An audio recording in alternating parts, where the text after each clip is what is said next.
185, 3.5. Okay, 325. Full tank. 3.5 liters full tank.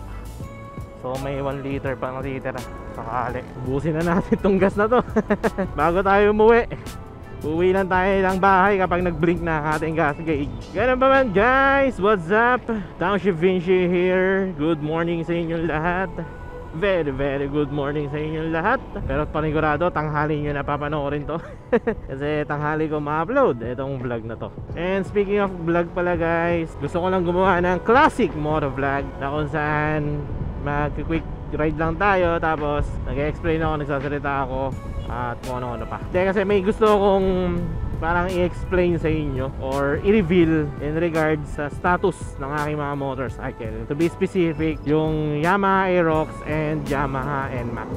Kasi may mga legit na nagtatanong kung nasa na daw ba yung mga motorcycle ko na yun, kung nasa na ba yan na status noon at kung ano-ano pa.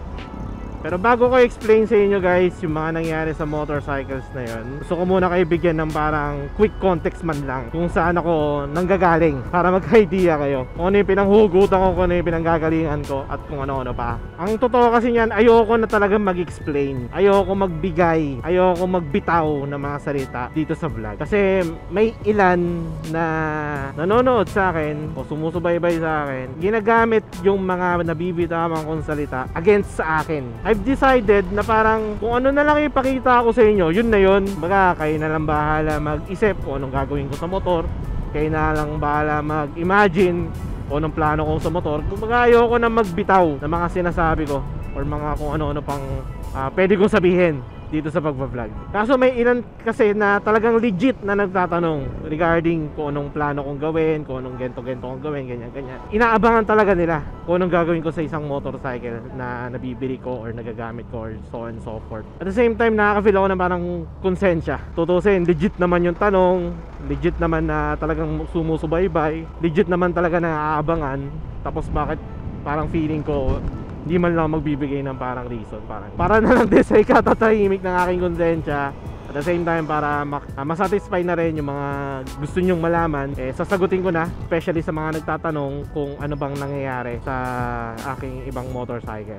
Ngayon, bigyan ko muna kayo ng quick history regarding sa mga nahawak kong motorcycle. Mag-umpisa tayo sa nitong August 2024, na kung saan yun yung panahon na starting ng mag-heal ang aking kamay after mabakalan. Yun yung mga panahon na kaya ko nang magmotor. And during that time, I've decided na bumili na Yamaha Aerox, na kung tutusin, pangatlong Aerox ko na yun. Binili ko yung Aerox na yun para may magamit ako sa habang nasa Bicol pa ako, kasi matatagalan pa nga akong makauwi dito sa Cavite during that time. At magpabalik-balik pa rin ako sa Bicol kapag nakauwi ako ng Cavite. And nahassle na rin kasi ako na babalik-balik ng hospital, tapos nagko-commute. Sa ilang taon kong pagmumotor, parang hindi ako komportable na nagko-commute ako.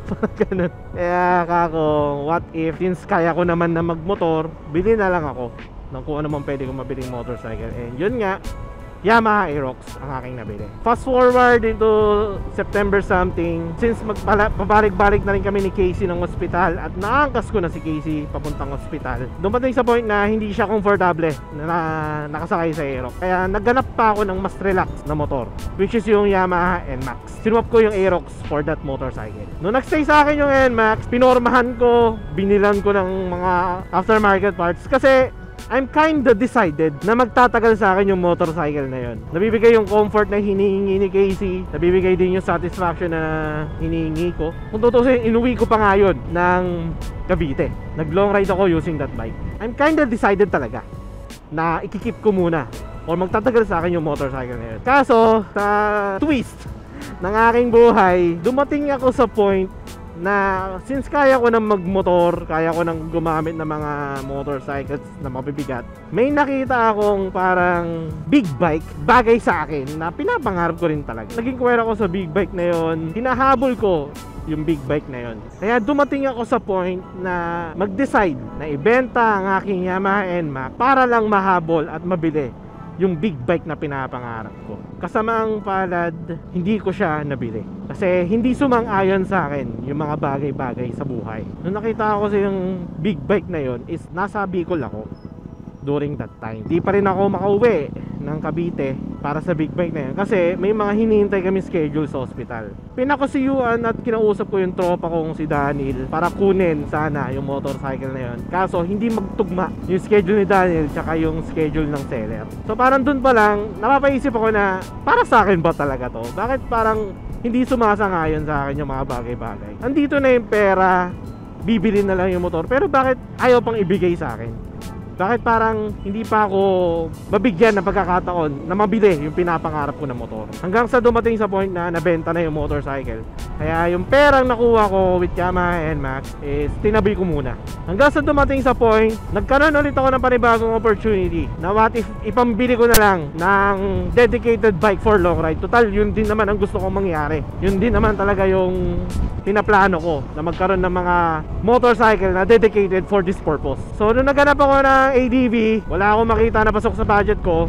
Hindi ko naging option ang CB150X, pero yun yung lagi kong nakikita. Yun yung laging pinapakita sa akin ng algorithm ng Facebook na mag CBX lang ako kesa sa ADV.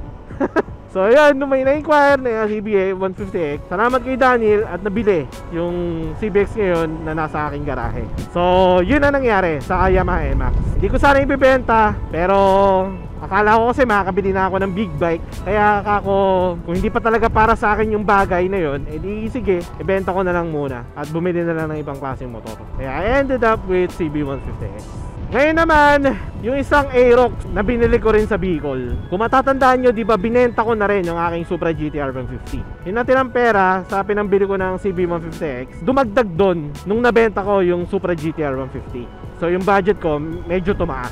Kaya nagkaroon ako ng pagkakataon makabili ng Yamaha Aerox. Pero bakit Yamaha Aerox? Ulit, nakututusin pang 4 na Aerox eh. Kasi ang totoo yan guys, ang plano ko talaga for that motorcycle, yung Aerox na yon, is ipang buy and sell ko. Yes, ipang buy and sell ko yung Yamaha Aerox na yon. Binili ko yun ng ganitong halaga, ginastusan ko rin yun para lang maiuwi ko rin ng Cavite. Dito ko sana planong ibenta yung motorcycle na yun. Kaya nung pagka-uwi ko ng motor na yun dito sa Cavite, binenta ko agad yun. Surprisingly, nabenta naman agad siya.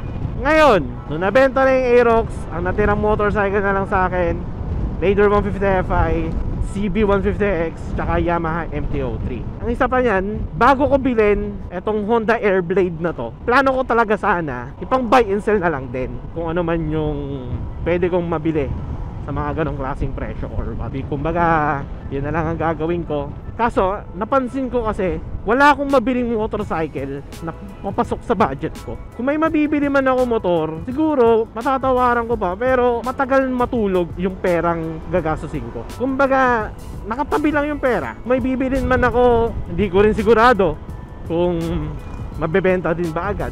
Kaya what if instead na ipang buy and sell ko yung motorcycle, instead na bumili ako ng motorcycle na ibebenta lang din naman, ba't di na lang bumili ng motor na talagang merong papasok na pera? Parang ganun.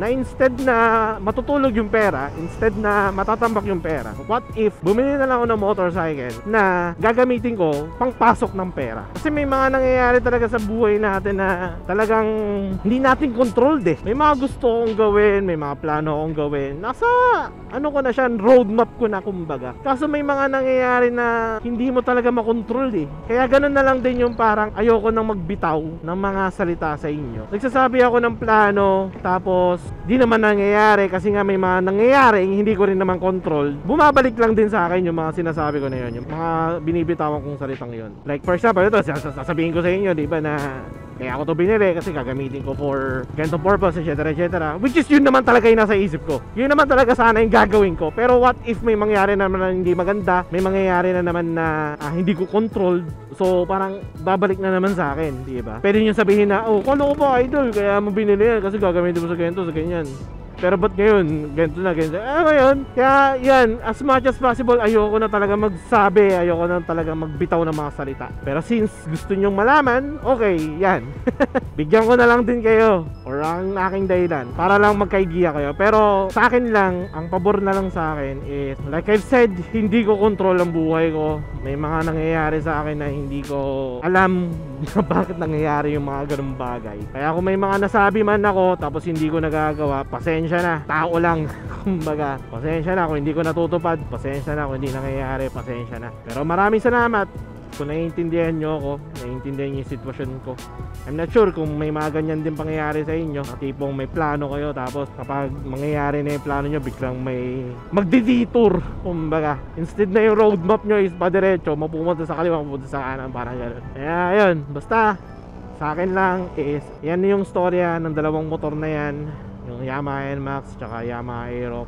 At ito rin yung storya ng aking itong Airblade na yun nga, may plano akong gamitin sa ganito, gamitin sa ganyan. Pero kung hindi man matupad yun, wala akong magagawa kasi nga hindi ko naman control yung mga nangyayari sa akin. But again, kung naiintindihan nyo yung sitwasyon ko, naiintindihan nyo yung pinanggagalingan ko, naiintindihan nyo kung ano yung nangyayari sa buhay ko, maraming salamat. Sobrang laking tulong yan, sobrang laking ginhawa sa akin yan. Tiwala ako na kung ano man yung sabihin ko, na kung ano man yung ipakita ko sa inyo, tiwala ako na hindi nyo ibabalik sa akin yung mga sasabihin kong, yung mga salitang mabibitawan ko. So yan lang naman guys. Sana nagkaroon na tayo ng linaw sa mga bagay-bagay na yan. Eto, punta lang ako ng turn natin para bigyan ko kayo ng proper review with this motorcycle.